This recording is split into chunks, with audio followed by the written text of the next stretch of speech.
Hello friends, स्वागत है आप सभी का हमारे सोशियोलॉजी क्लासेस चैनल पर, जहां हम सोशियोलॉजी से रिलेटेड कॉन्सेप्ट आप सभी को क्लियर करवा रहे हैं। यह वीडियो एमसीक्यूज़ पर आधारित है जो आपके प्रैक्टिस एवं रिवीजन के लिए है। तो चलिए स्टार्ट करते हैं आज का सेशन। पहला क्वेश्चन है, यह स्टेटमेंट है, किसने कहा ज़्यादा अधिक बुरी बात यह है कि चापलूसी एवं मानव संसर्ग में से बाधाएं अपनी अस्पृश्यता के कारण न केवल सार्वजनिक जीवन में भेदभाव की संभावना शामिल करते हैं, बल्कि वास्तव में अवसर की हर समानता के सकारात्मक परित्याग और उन अधिकांश प्रारंभिक नागरिक अधिकारों के परित्याग की योजना तैयार करते हैं जिस पर सभी मानव अस्तित्व निर्भर करते हैं। तो नीचे दिए गए ऑप्शंस में से आपको बताना है कि यह स्टेटमेंट किसने दिया है। तो इस क्वेश्चन का राइट आंसर हो जाएगा option number D, B.R. Ambedkar. ठीक है, इन्होंने यह स्टेटमेंट दिया है। आइए नेक्स्ट क्वेश्चन पे चलते हैं। भारत के संविधान का कौन सा अनुच्छेद अस्पृश्यता के बारे में कहता है और दृढ़तापूर्वक स्पष्ट करता है कि अस्पृश्यता समाप्त हो चुकी है और किसी भी रूप में इसका प्रयोग निषिद्ध है? तो इस क्वेश्चन का राइट आंसर हो जाएगा ऑप्शन नंबर बी, अनुच्छेद 17। ठीक है, अनुच्छेद 17 इस बात को स्पष्ट करता है। आइए नेक्स्ट क्वेश्चन पे चलते हैं। अन्य पिछड़ा वर्ग ओबीसी के कल्याण को बढ़ावा देने के लिए सरकार का संवैधानिक दायित्व निम्नलिखित अनुच्छेदों के अंतर्गत आता है। तो नीचे दिए गए ऑप्शंस में से आपको बताना है कि वह कौन सा अनुच्छेद है। तो इस क्वेश्चन का राइट आंसर हो जाएगा ऑप्शन नंबर डी, अनुच्छेद 340(1), अनुच्छेद 340(2) और अनुच्छेद 16(4). ठीक है, आइए नेक्स्ट क्वेश्चन पे चलते हैं। भारत के संविधान का कौन सा अनुच्छेद अल्पसंख्यकों के हितों के संरक्षण की चर्चा करता है? तो इस क्वेश्चन का राइट आंसर हो जाएगा ऑप्शन नंबर बी, अनुच्छेद 29। ठीक है, आइए नेक्स्ट क्वेश्चन पे चलते हैं। भारत के संविधान का कौन सा अनुच्छेद लोकसभा में एंग्लो भारतीय समुदाय के प्रतिनिधित्व की चर्चा करता है? तो इस क्वेश्चन का राइट आंसर हो जाएगा ऑप्शन नंबर ए, अनुच्छेद 330। ठीक है, आइए नेक्स्ट क्वेश्चन पे चलते हैं। एक देश के भीतर क्षेत्रीयता के प्रभावों एवं महत्व का सही ढंग से मूल्यांकन डैश के जरिए किया जा सकता है? तो इस क्वेश्चन का राइट आंसर हो जाएगा ऑप्शन नंबर बी, एक परिधीय परिप्रेक्ष्य, एक परिधीय परिप्रेक्ष्य। ठीक है, आइए नेक्स्ट क्वेश्चन पे। भारत में राष्ट्रीय एकता की समस्या आमतौर पर किसके संदर्भ में मानी जाती है?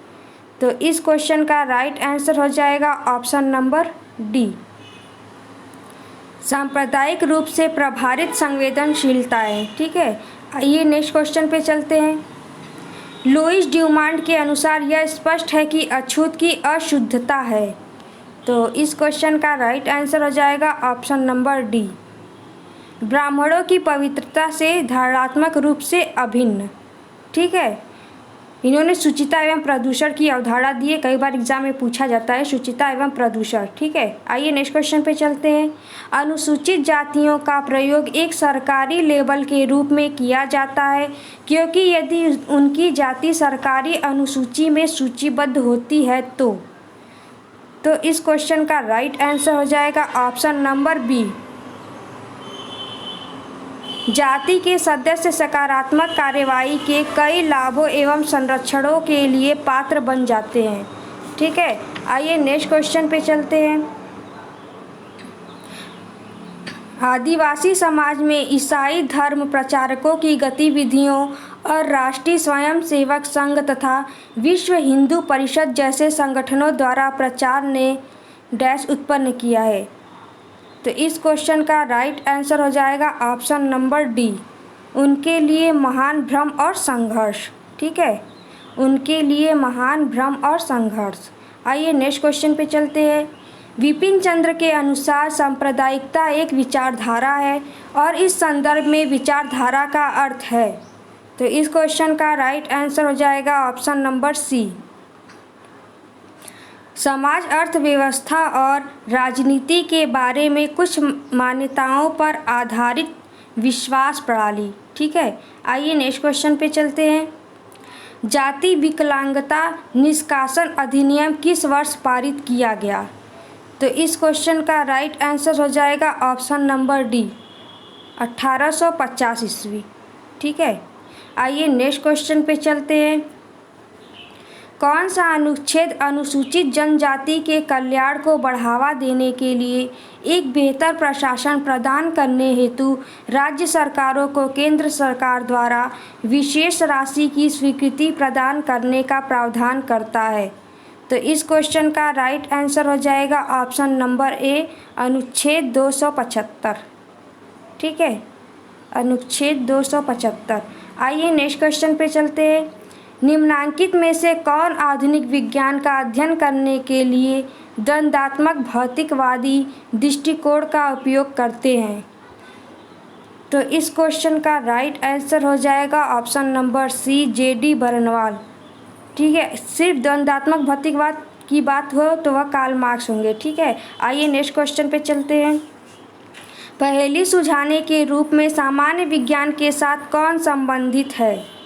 तो इस क्वेश्चन का राइट आंसर हो जाएगा option number A, Thomas S कून।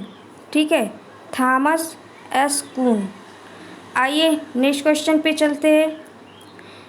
निम्नांकित में से किसने कहा कि यह इस दोहरी दृष्टिकोण का हिस्सा था कि नेहरू और भारतीय राज्यों ने भारत के राज्य एवं उनकी राजनीतिक प्रभुता के लिए औचित्य के एक प्रमुख स्रोत के रूप में विज्ञान को बढ़ावा दिया है? तो यह स्टेटमेंट दिया है आशीष नंदी ने। ऑप्शन नंबर डी आपका राइट आंसर हो जाएगा, आशीष नंदी। आइए नेक्स्ट क्वेश्चन पे चलते हैं। भारतीय प्रौद्योगिकी संस्थान खड़गपुर में 18 अगस्त 1951 को किसके द्वारा इसका उद्घाटन किया गया? तो इस क्वेश्चन का राइट आंसर हो जाएगा ऑप्शन नंबर सी, मौलाना अबुल कलाम आज़ाद द्वारा। ठीक है, इसका उद्घाटन किया गया है मौलाना अबुल कलाम आज़ाद द्वारा। आइए नेक्स्ट क्वेश्चन पे चलते हैं। ब्रिटिश भारत में सार्वजनिक स्वास्थ्य का प्रथम प्रमुख अध्ययन, इसमें भारत और उसके निवासियों के प्रति यूरोपीय दृष्टिकोण जैसे कई पहले अनुसंधान रहित रहे क्षेत्र शामिल और जिस ढंग से इसे चिकित्सा साहित्य और चिकित्सा नीति में परिलक्षित किया गया, भारतीय नियंत्रण के अधीन स्थानीय स्तर पर सार्वजनिक स्वास्थ्य का भाग्य और औपनिवेशिक व्यापार और मक्का की तीर्थ यात्रा पर संगरोध के प्रभाव द्वारा किया जाता है। तो ये किसके द्वारा किया गया है? तो इस क्वेश्चन का राइट आंसर हो जाएगा ऑप्शन नंबर ए, मार्क हैरिसन ने। ठीक है, इन्होंने यह अध्ययन किया था, मार्क हैरिसन ने। आइए नेक्स्ट क्वेश्चन पे चलते हैं। The information age economy, society and culture के लेखक कौन है? तो इस बुक को लिखा गया है मैनुअल कैसेल्स द्वारा। ठीक है, ऑप्शन नंबर बी आपका राइट आंसर हो जाएगा, मैनुअल कैसेल्स द्वारा। आइए नेक्स्ट क्वेश्चन पे चलते हैं। किस जर्मनी समाजशास्त्री ने तर्क दिया कि प्रौद्योगिकी ने आधुनिकता का एक नया रूप उत्पन्न किया जिसमें अधिक तर्कसंगत औद्योगिक युग की अपेक्षा सहज रूप से अधिक जोखिम या अनिश्चितता शामिल हुई? तो इस क्वेश्चन का राइट आंसर हो जाएगा option number B, Ulrich bake.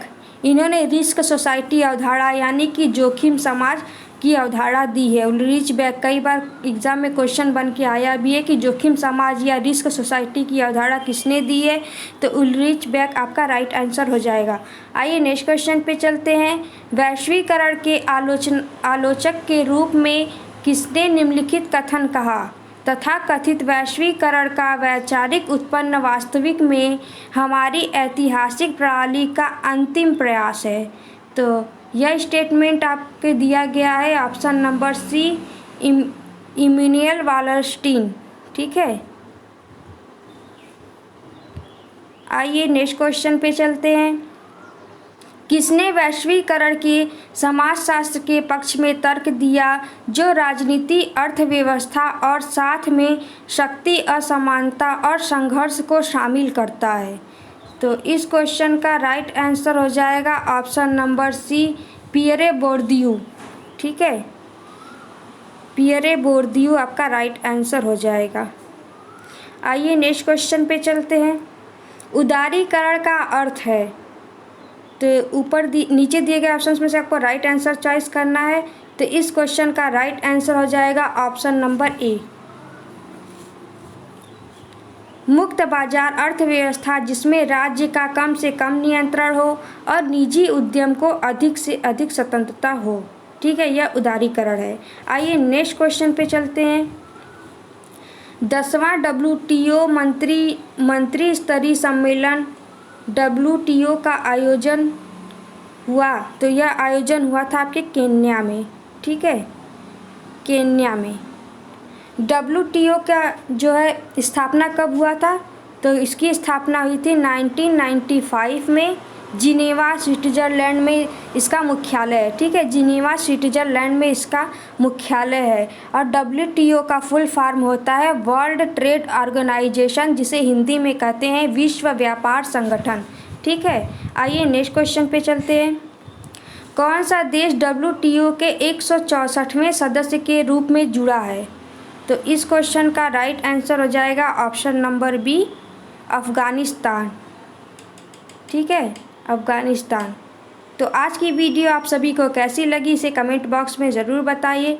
साथ ही वीडियो को लाइक, शेयर और सब्सक्राइब कर दीजिए ताकि हमारी आने वाली वीडियोज़ की नोटिफिकेशन आप सभी को मिलती रहे। Thank you so much.